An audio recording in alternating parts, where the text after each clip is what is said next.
Hello student, मैं मनोज सिमार, आपका अपना स्कूल टू कॉलेज। अगर आप एनईईटी यूजी की तैयारी कर रहे हैं या इस साल काउंसलिंग में भाग लेने वाले हैं तो आपने कई बार यह सुना होगा, ऐसा एमबीबीएस कॉलेज चुनो जहां पीजी कोटा अच्छा हो, या फिर दिल्ली से एमबीबीएस कर लो, पीजी में फायदा मिलेगा। लेकिन वास्तव में पीजी कोटा क्या होता है? क्या एमबीबीएस कॉलेज चुनते समय पीजी कोटा सबसे बड़ा फैक्टर होना चाहिए? क्या दिल्ली बाकी राज्यों से अलग है? और क्या केवल पीजी कोटा देखकर कॉलेज चुनना सही फैसला होगा? आज इस वीडियो में हम इन्हीं सभी सवालों के जवाब आसान भाषा में समझेंगे। सबसे पहले समझते हैं कि पीजी कोटा आखिर है क्या। जब आप एमबीबीएस पूरा करते हैं और उसके बाद एमडी, एमएस या डिप्लोमा जैसे पोस्ट ग्रेजुएट मेडिकल कोर्सेज में प्रवेश लेते हैं, तब पीजी एडमिशन होता है। पीजी एडमिशन में सामान्यतः दो तरह के कोटा होते हैं। पहला ऑल इंडिया कोटा और दूसरा स्टेट कोटा।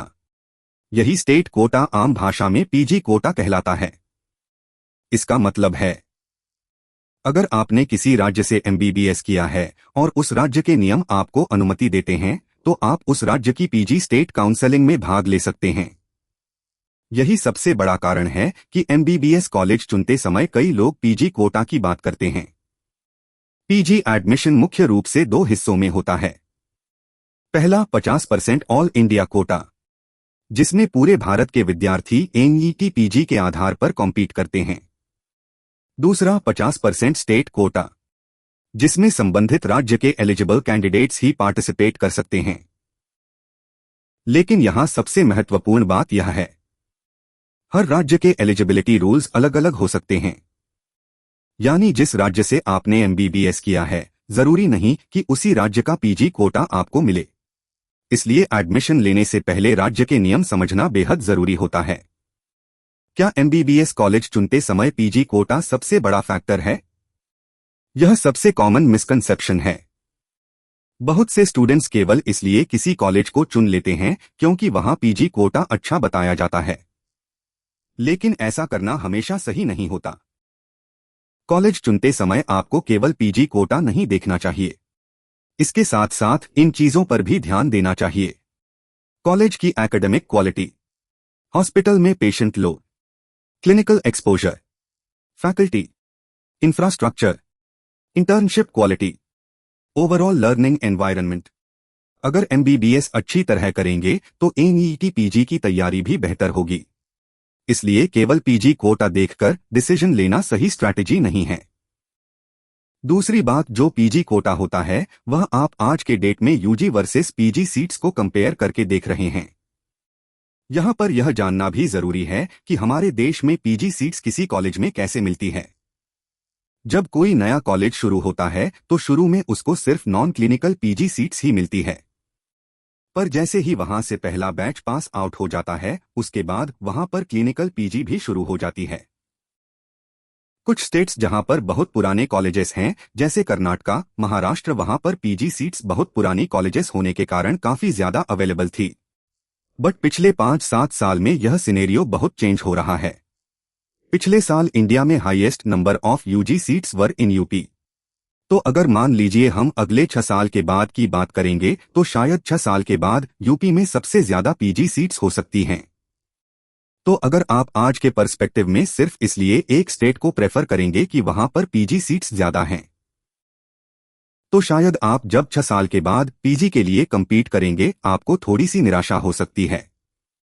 तीसरी बात जो पीजी कोटा से रिलेटेड आपको समझने की है कि पीजी कोटा में भी अल्टीमेटली इंटरनल कॉलेज की कोई रिजर्वेशन नहीं होती है। जो आप रिजर्वेशन देख रहे हैं वो सिर्फ एम्स की है, जहां पे रिस्पेक्टिव एम्स का एक इंस्टीट्यूशनल प्रेफरेंस कोटा होता है। बट जब हम स्टेट्स की बात करते हैं तो जनरली स्टेट्स में कोई इंस्टीट्यूशनल प्रेफरेंस पर्टिकुलरली एक इंस्टीट्यूशन की नहीं होती है। सिर्फ उस कॉलेज के जो बच्चे होते हैं वो उस स्टेट के लिए एलिजिबल होते हैं। अब बात करते हैं दिल्ली की। दिल्ली का मामला कई राज्यों से अलग माना जाता है। दिल्ली में अलग अलग इंस्टीट्यूशंस और एडमिशन सिस्टम्स होने के कारण एलिजिबिलिटी रूल्स दूसरे राज्यों से अलग हो सकते हैं। इसी वजह से बहुत सारे स्टूडेंट्स दिल्ली एमबीबीएस को लेकर कंफ्यूजन में रहते हैं। इसलिए दिल्ली में एडमिशन लेने से पहले वहां के एप्लीकेबल रूल्स को अच्छी तरह समझना जरूरी है। इस बात को इस तरह से समझिए कि दिल्ली एक बड़ा एक्सेप्शनल केस है, जहां पे कि दिल्ली का अपना कोई स्टेट कोटा नहीं होता है। दिल्ली में 2 यूनिवर्सिटीज हैं, आईपीयू और डीयू, और दोनों यूनिवर्सिटीज सिर्फ अपने ही बच्चों को पास आउट होके उनको अपने कोटा में आपको स्टेट कोटा में एलिजिबिलिटी देते हैं। तो इफेक्टिवली एक स्टेट के भी 2 हिस्से हो जाते हैं, जबकि दूसरे स्टेट्स में ऐसा नहीं होता है।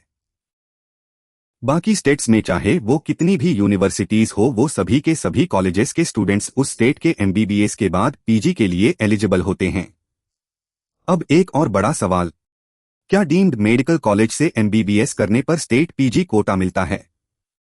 बहुत सारे लोग पीजी कोटा में इस चीज को ले भी कंफ्यूज होते हैं कि क्या वो डीम्ड कॉलेजेस जिसमें पढ़ रहे हैं वो उस स्टेट के पीजी कोटा के लिए एलिजिबल है या नहीं है। इसका उत्तर सभी कॉलेजेस के लिए एक जैसा नहीं होता। डिफरेंट इंस्टीट्यूशंस और एप्लीकेबल रूल्स अलग हो सकते हैं।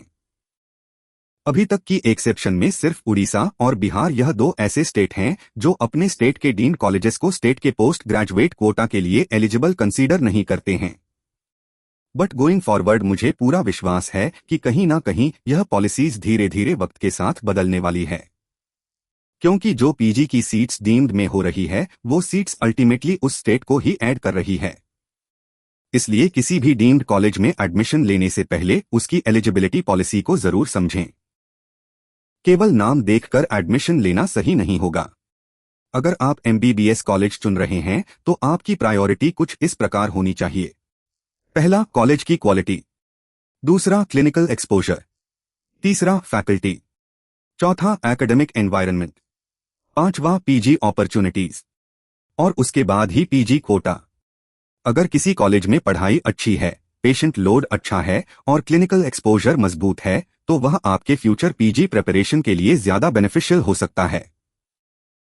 तो मुझे लगता है कि सिर्फ एक कंसीडरेशन पर कि यह पीजी सीट्स है या नहीं, आपको एक अच्छा कॉलेज नहीं छोड़ना चाहिए, क्योंकि एक अच्छी पढ़ाई से ही आप एक अच्छा पीजी रैंक ला पाएंगे और जितना अच्छा आपका पीजी रैंक होगा आपको उतना ही अच्छा एक पीजी में एडमिशन मिलने वाला है।